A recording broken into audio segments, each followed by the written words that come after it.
weltare ɓiɓɓe fulɓe andu diine maɗa fedde heblo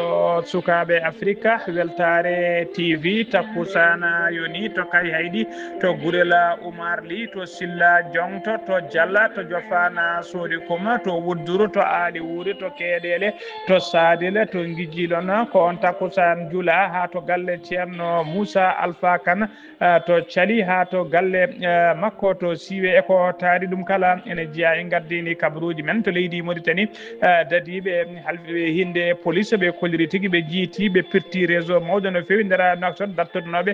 fewnude kayitaji tawi ko kayitaji fenani tawi kadi ko kayitaji administrative to leydi Sénégal maayo Sénégal ene jokki kay ƴerde e nder fande Podor subaka hande ngo maayo ngo ɓetama yettima métre uji 5 piccal 160 métre to leydi Mali jaltugol ma en kaala jaltugol aduna gonnoɗo hoorejo jagode transition leydi Mali ɗum wonno ko hitande 1991 ha hitande 1992 to leydi kedde to leydi Kenya ma en kaala jaltugol aduna gonnoɗo mawɗo lundiyankoɓe leydi Kenya biteɗo Raila Odinga o yalti aduna ko toon to enda kedde Afrique poɗɗen jaɓɓade ko Alassane Oumar Mbodj habaruji men joolam jaɓiri man jaaha to Madagascar to leydi Palestine to Afghanistan to leydi Syrie ha to leydi Israël bisimilla moon e ketki hotondirte joni joni piren pacciren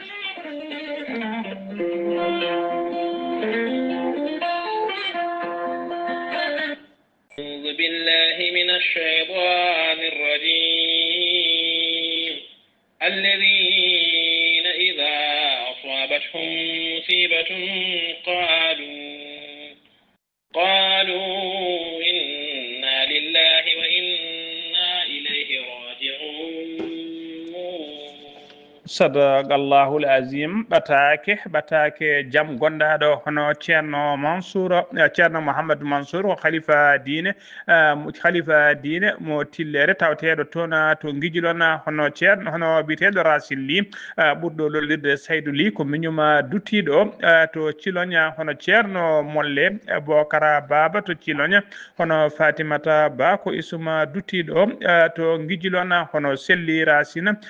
Ly ɓurɗo lollirde Aissata Oumoul to Cilona hono Chérif Mohamed El Amina Haydara to Cilona tawateɗo ɗo saaha joni to Mbour eɓe denta kamɓe kala eɓe gullo dendagal bandiraɓe sehilaɓe hoddiɓe kala ustare biyetenoɗo Amadou Souleymani Ly ko yande aljuma o yalti aduna to ko asete ɓennuɗo o wira eɓe dutta duwaw noon faade dendagal bandiraɓe kala guila duynoɓe ha e noddunoɓe téléphone aji e duynoɓe réseaux sociaux ji arnoɓe yettinde duwawji mum kala eɓe mbiya yo Allah windan on baraji so windi hoto momto Allah on jokki balɗe mon on jokki endam yo Allah jokku balɗe mon allahumma amina yetti siftinde on noon yettinɗo wulango ko biteɗo Racine Ly ko miñuma duttiɗo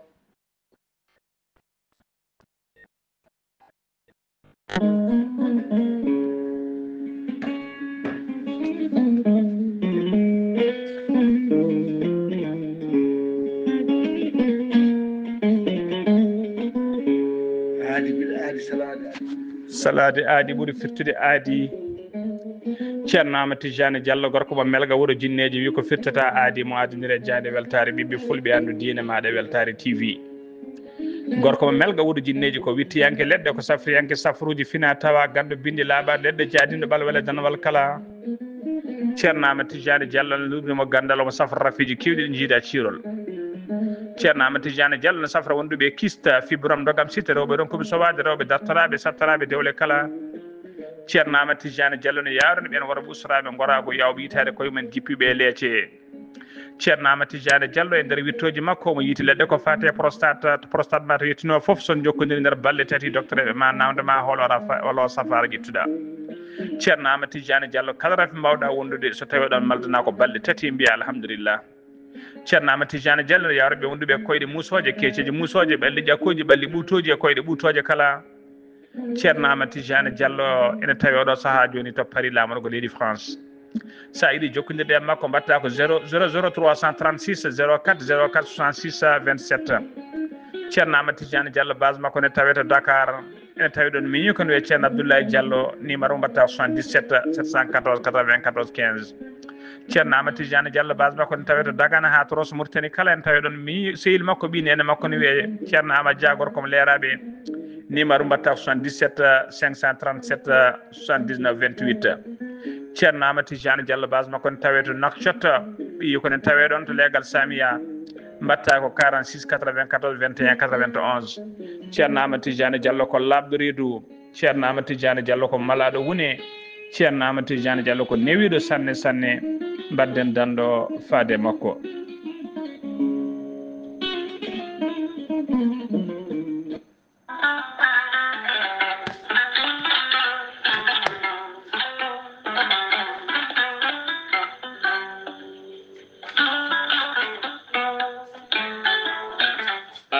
jambitowo ɓandu musoru ɓandu wuloru ɓandu jaaɗoru koyɗe musoje koppi musoji keceji museje joguiɗo AVC jogui kardiaga neɗɗo tuƴiɗo donkude yaade jama e juma ni jokkoyde enɗam ni yaade haajuji mum goɗɗi kala ngam musalla e joguiɗo hémoride gonɗo nder e jalto bowal kala e ñabbuji goɗɗi cuuɗotoɗi e nder ɓalli yogay muɗum kala jokkodire gorel te joni joni mbiya alhamdulillah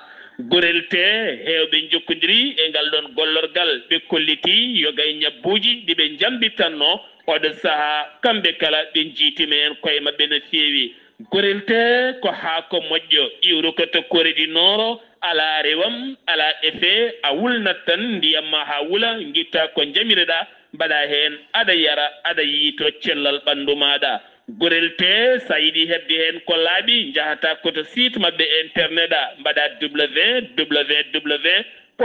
www.gorel.com janggana hoore maɗa kayla ñabboji ɗi gorel te safrata kala sa yiɗi jokkodirde e tonggode gorel te so tawi noon gonɗa koto koɓɓillo ene tawi nder leydi Sénégal jokkodirta koye Hawa Amadou Abbasa mbatta ko 78 435 27 28 so tawi noon gonɗa koto Bargné e ko taari ɗum kala jokkodirta koye Kumbaka 77 612 85 28 so tawi noon gonɗa koto Gawol e ko taari ɗum kala jokkodirta koye Amadou Abdoul Agne on noon mbatta ko 77 123 22 97 so tawi noon gonɗa koto Guédiawaye jokkodirta koye Amadou Abbas Ka mbatta ko 70 606 33 43 so tawi noon gonɗa koto Kermassara jokkodirta koye Mamoudou Ngayda 77 542 50 84 so tawi noon gonɗa koto leydi France jokkodirta koye Harouna Ngayda 06 50 99 64 43 musidɓe tedduɓe gorel te ko safara ɓolo tan ala rewam ala effet a yarat aɗa yiito cellal ɓandu maɗa mbadden danɗo faade ittude ɗeɗo henna ñooke ñookiɗe e nder ɗaɗi men kadi men dañde jama kettode kaburuji mon e demgal pula Afrique Asie Europe Amérique Moyen-Orient Océanie jam ñalle mon musidɓe tedduɓe ɗen gone alarba 15 lewru yarkuma hitane ujunnaje ɗiɗi e nogas joyi habaruji mon e ɗemgal pular e sawte ko musidɗo mon sehil mon Ghali Abouba to karallagal ha mbawon yiide en to banggue nate ɓosoje ko miñi men sehil men Saydou Abouba hono noon mbiruɗen gardidi kabaruji men koto leydi Mauritanie pudorɗen to leydi Mauritanie sembeji leydi Mauritanie walla mbiyan force de sécurité ɓe noktot tawi koɓe hinde police ɓe kolliri ñande altine ɓennuɗo o ɓe mbawi yitude kay e firtude réseau mawɗo no fewi tawi ko sakataɓe dartornoɓe kay ko fati e pewnugol kayitaji administratif tawi ko kayitaji fenade ko bureau central noon de lutte contre la cybercriminalité ko kañumen tigui mbawi teɓade mbawi tigui wadde nde ɗon teɓande caggal kay nde ɓeena nde ɗon fedde kay funti yimɓe hewɓe no fewi ñamen ɗumen haalisaji jonɗi no fewi tawi koye mbaɗi fewnadeɓe kayitaji fenade enquête o noon ine jokki police erima noon dendagal yimɓeɓe kay nde ɓeydoto tigui rentade e andude kadi kala kayit kay ne jogi nokkuru fewnete ne jogi kadi halfinaɓe ko fati fewni ɗumen wasa nadde kay e juuɗe ɓe na funtoɓe ñama kalisma penanma kayitaji tawi ko kayitaji fenande ta nanguirama e ɗin kayitaji kadi daña hen caɗele ha joni ko leydi Mauritanie keɗen union nationale des étudiants ko fedde kay étudiant ji Mauritanie ina mbaɗa kay ne mbaɗa kay oɗo saaha joni ko wite tigui erago walla ɓe jertinago kay andinde leydi ndi wonde oɗo saaha joni jangde doror nde kay e jangde nde e ɗum fuɗɗi kay bonde no fewi kanko biteɗo Mohamed Yahya Moustapha noon kanko woni kolal kuuɓal fedde nde woni secrétaire général fedde nde o holliri ñande altine ɓennuɗo o wonde kay systéme jangde nde jangde leydi ndi tawi ko jangde doror nde kay systéme o e oɗo saaha joni ne yatiri caggal no fewi kene tawe e caɗele mawɗe wondude défi mawɗo no fewi ɓe erima noon ɓe erima noon ardiɓe kay ko fate e jangde ha tengti noon e jaagogal kalfinagal ko fate enseignement supérieur nde poti kay jottade micco ko fate caɗele guuɗaɗe oɗo saaha joni e nder nokkuji jangguiɗi tawi ko jangde doror nde o holliri wonde enseignement supérieur kay leydi ndi ene hande kay ne tawe e hergui no fewi e oɗo saaha joni ene hergui no fewi ko wayno kay ko programme scolaire moɓe jogui o ko programme ɓoyɗo no fewi ko fati kadi o holliri kadi walla ko fati kadi e filière uji kewɗi keesi ƴettama e oɗo saaha joni tawi kadi hay nokkuji woni des infrastructure mum cuwata waɗede e nder leydi o holliri kadi wonde kay service aji de base ko wayno tigui koko moni no fewi ko wayno logement ji étudiant ji walla ko wayno restauration e transport kala e oɗo saaha joni ɓe teskima e ɗum yatiri ɓawo no fewi ha joni ko leydi Mauritanie keɗoɗen talata hanki 14 lewru octobre hitande ujunnaje ɗiɗi e nogas joyyi hoorejo guendi Mauritanie Mohamed Cheikh Al Ghazouani o bismima to palais présidentiel to galle lamorgo toon ɗiɗo ambassadeur uji hewɓe no fewi suɓaɓe kay yo jooɗon leyɗele mumen e nder Nouakchott ɓe gaari noon ko tottordemo lettre mabɓe décréance heeɓi noon heeɓi kay ɓatakeji o heeɓi ɓatakeji ummorade ambassadeur joɗaniɗo leydi France e nder Nouakchott hono biteɗo Emmanuel Bésigné o heeɓi kadi ɓatakuji ambassadeur mo Palestine mo Palestine e ɓatakuji ambassadeur Congo wondude ɓatakuji ambassadeur mo Guinée Bissau ha joni ko leydi Mauritanie keɗoɗen jen ha toon to Gorgol commission régionale d'urgence région de Gorgol erima laamu ngu kay nde ummonto ko ɓuuri yawde e yaccade pewnirgol lawol hakkude magama walla kayri faade magama jamma ɓen ɗo teskama toɓoji kewɗi ndiyam jippinoma toon kay ɗina toɓoji bonni lawol ngol yoga e nokkuji kay oɗo saaha joni lawol ngol ene bonni no fewi walide Gorgol woni gouverneur Gorgol kentini commission kay ari waɗi toon visite mum ɓe kolliri kadi wonde commission waɗi rapport mum on rapport noon ɓe mbiyeɗi jaagogal kalfinagal ko fate équipement et transport beele ne ummono pewnirgol lawol ngol ko ɓuuri yawde kay e yaccade ha joni habaruji men ɗemgal Pulaar sen ummima to leydi Mauritanie koto leydi Sénégal paaɗen e maayo Sénégal ina jokki kay ƴerde no fewi e nder fande Podor e ko taari ɗum kala alarba hande o kadi ɓeto waɗama sanga 8h to tufde ɓe mbiyata tufde alhaji to ɓe mbiyata ke alhaji Boubou Sala ɓeto ngo noon holliri maayo ngo yettima ñalawma subaka hande o sanga 8h maayo ngo yettima 5 piccala capanɗe jeegom ɗiɗi woni 5,62 métre subaka hande sanga 8h subaka hanki o noon maayo ngo yaranno koye 5,60 métre e nder 24 heures noon holliri tigui wonde fodde 2 centimétre woni ko ɓeydi kay e nder ñalawma goto ɗum noon e holliri tigui wonde maayo ngo ne ƴeera no fewi e oɗo saaha joni oɗo saaha noon oɗo saaha rawane kay 2024 maayo ngo wonno tigui ko 5,55 métre on paami tigui ɓeydima maggo koko ɓeydi e maggo tugui so tawi kay yerodirama e rawane fodde 7 centimétre woni ko ɓeydi wuuro Podor ngo noon wuuro Podor ngo noon ko oɗo saaha joni alerte makko noon station gonɗo Podor ko 5 métre on paami tigui wonde maayo ngo oɗo saaha joni yettima 5,62 métre firti tigui ko 62 centimétre woni ko ɓeydi kay e code d'alerte toon to Podor laamu ngu noon waɗi jettama kay e rango faade dendagal ɓesgu tawateɓe toon kala nde ɓeydoto rentade ha tengti noon e ɓen kay ɓurɓe hodde e dande maayo ha joni ko leydi Sénégal keɗoɗen commune mo Darou Khoudoss en tawe nder département mo Tivaouane ɓe tawe sunare mawde no fewi guila altine kay kikiɗe ɓennuɗo o ko cukalel gorel ngel duuɓi sappo kañum tigui yooli toon to nokku to wiyete Bouro sur Mer e saaha kay ngel wonno tigui e ɓuftade kanguel e sehil sehilaɓe maggel ko koni koɓe faabu noon ɓe tiwa won e balla gendarmerie mo Boro kañumen tigui mbawi arde ƴeŋtinde goski maggel ɓe nawi ɗum to hôpital Mam Abdou Aziz Simo Dabakh mo tiwa won enquête noon udditama hen ha joni ko leydi Sénégal keɗoɗen ñande 13 lewru octobre 2025 gonɗen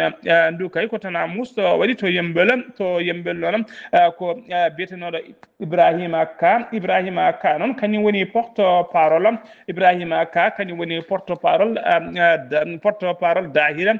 biteɗo Dahira Sitwal ikhay sop Serigne Babacar Sy Abdou ko kañuma tigui wara toon tawi kadi warimo fimo tawi kadi ko piyaɗo laaɓi fimo laaɓi noon ko bailleur makko kañum yooɓi fittane makko woni tigui joom galle mo luya galle mo ko on tigui yooɓi fittane makko on warimo noon koye nder suudu makko bardam o noon ene wiye Touré ene wiye Z yette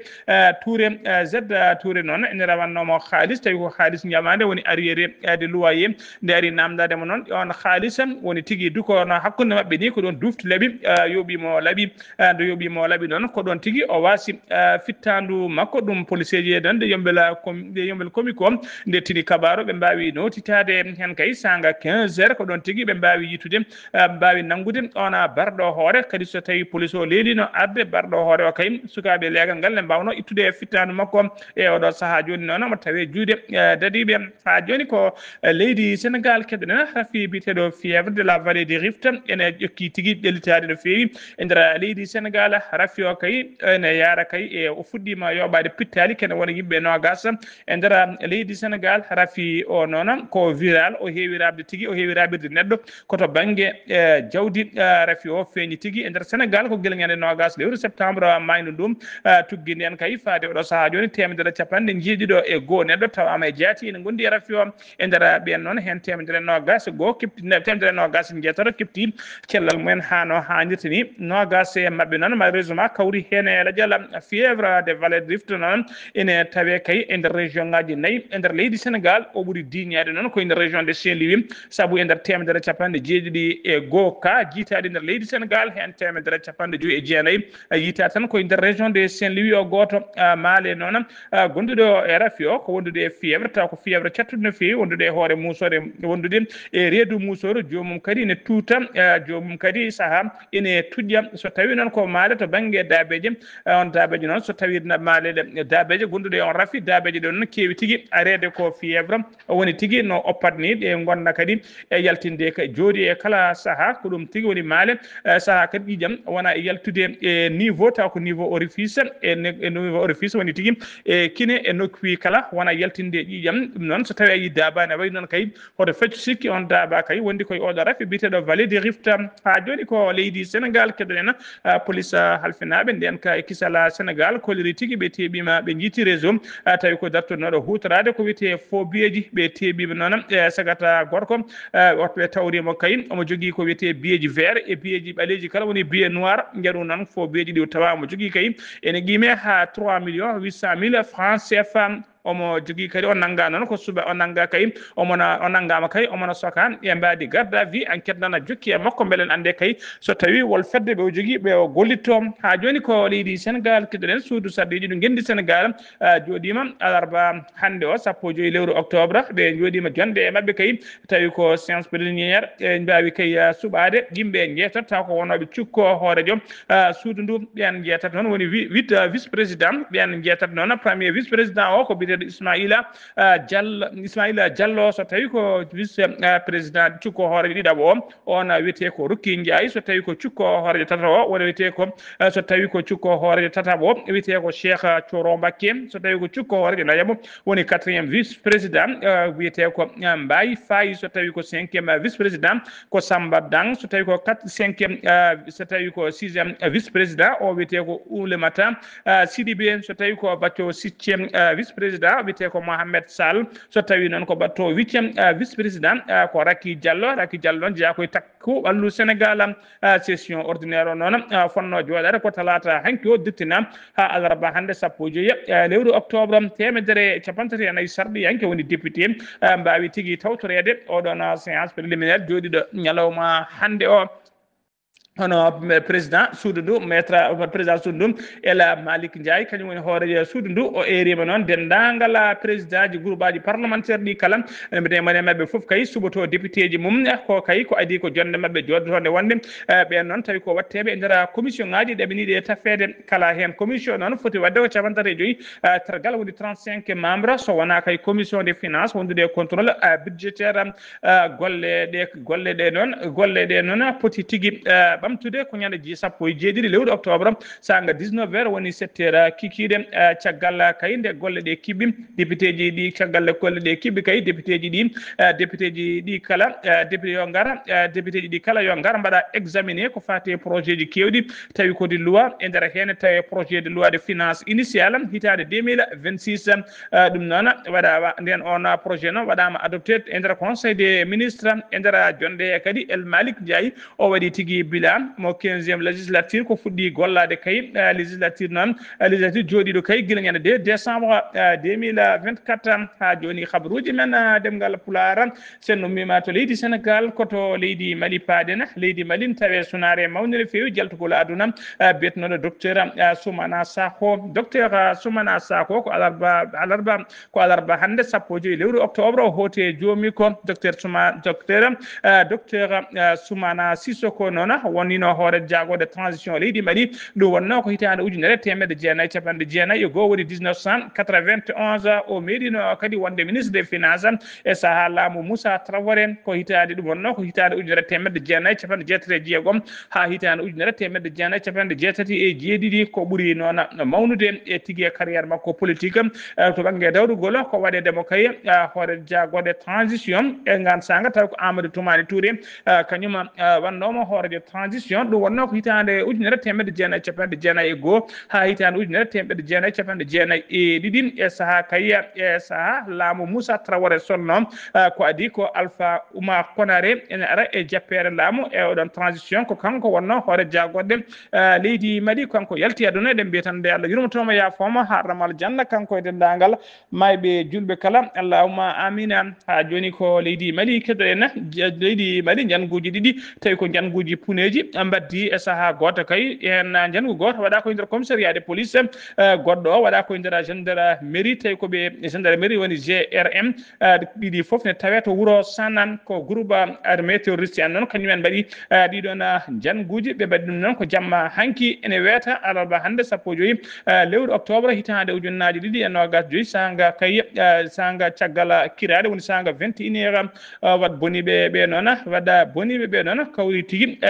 ɓe kutori tigui ko otoji ɗiɗi tawi ko otoji police kay ɗiɓe tettu noon e juuɗe police mo bla caggal ɗum kadi ɓe gaari motoji kewɗi no feewi e moto wonde ɓe hutorima kadi dronaji ɗiɗi mission d' intervention rapide noon noddama toon tawi ko renfort e mbadi renfort fabade police o e gendarmerie o koye ngan sanga noon de renfort ari ko ɗon tigui wat boni ɓe puɗɗi yatirde caggal ɓe jeyatiri noon ɓe dewi noon koto banggue route nationale numéro 6 ɓe tindi e falde bla laamu ngu haalani bilan o ɓe kolliri tan e oɗo saaha joni kay eɓena ndewidi kay ɓena wat boniɓe ɓeɗe ɓe mbawa yittude ɗumen ha joni ko leydi Mali keɗoɗen DRLF ko direction de renseignement et de la lutte contre la fraude tawi kiko douane leydi Mali ɓe kolliri tigui wonde ɓe mbaɗi teɓande mawde no fewi ɓe teɓima kay 1 piccal 7 tonnes tawi ko taba woni simmi emo hinde chicha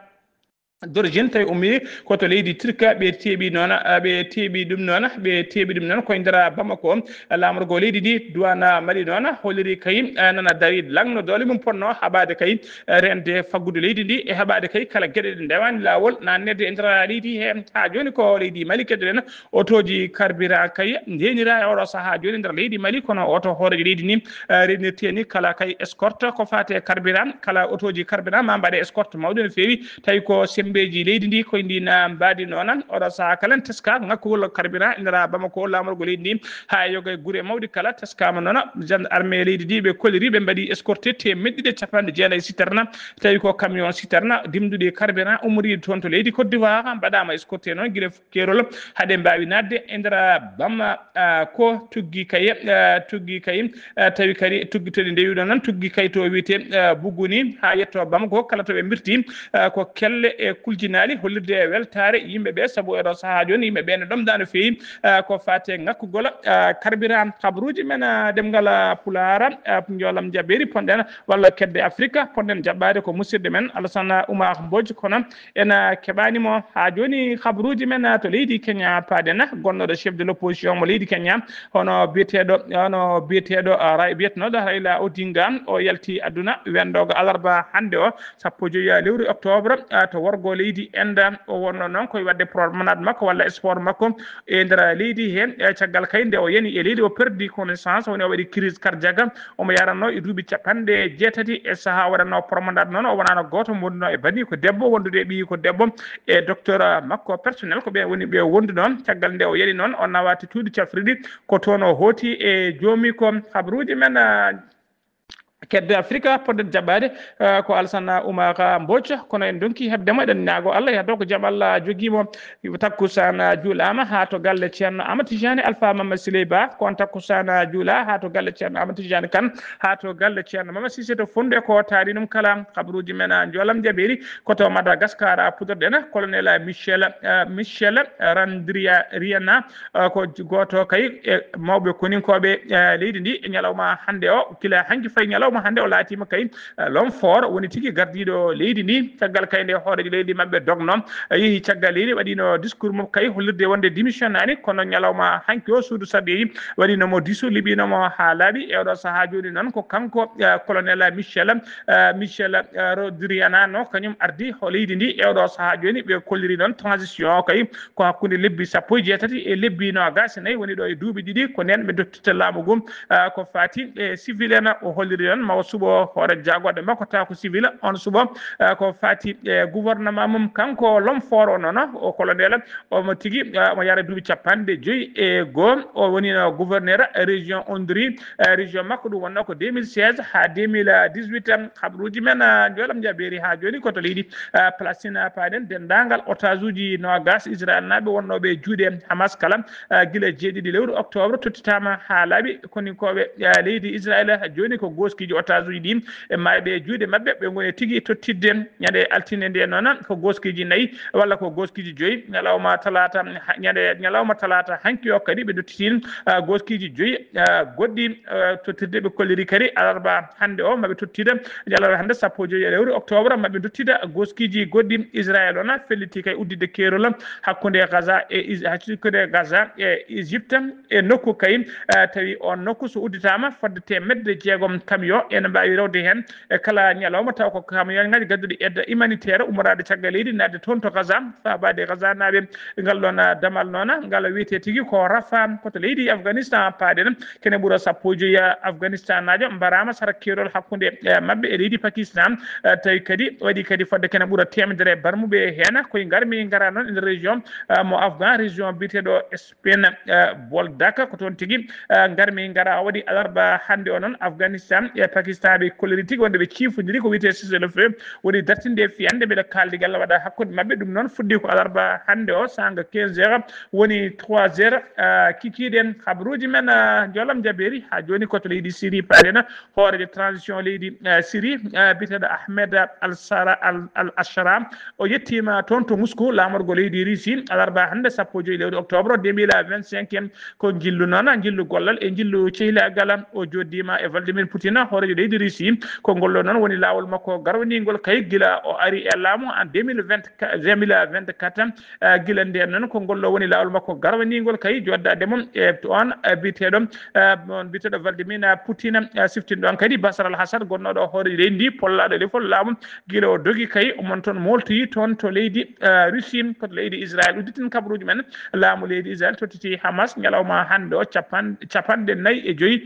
goski tawi ko prisonnier ji wonnoɓe e juuɗe mabɓe mayɓe e juuɗe mabɓe ministre de la santé mo Hamas tentini tigui kabaru o wonde kay ɓe keewi 4 goski ummorade e ɓen koninkoɓe ɓe leydi Israël koye kaldigal noon ko fate gostodiral guila e prisonnier ji ha e goskiji ha e tem otage uji kala tawi koye plan de la paix mo oɗon biteɗo Donald Trump hoore dollaji tentini Amérique addi on plan beele jamne arta kay hakkude Israël e Hamas musidɓe tedduɓe gasi ha laaɓi ceer ko ɗum ɗo wonno komin tonga noon habaruji mon e ɗemgal pulaar Pulaar e sawte ko musidɗo mon sehil mon Khady Abouba to karallagal ha mbawon yiide en to banggue nate ɓosoje ko miñumen sehil men Saydou Abouba ketki malaki jaam yo jaam Allah jogomi jogo on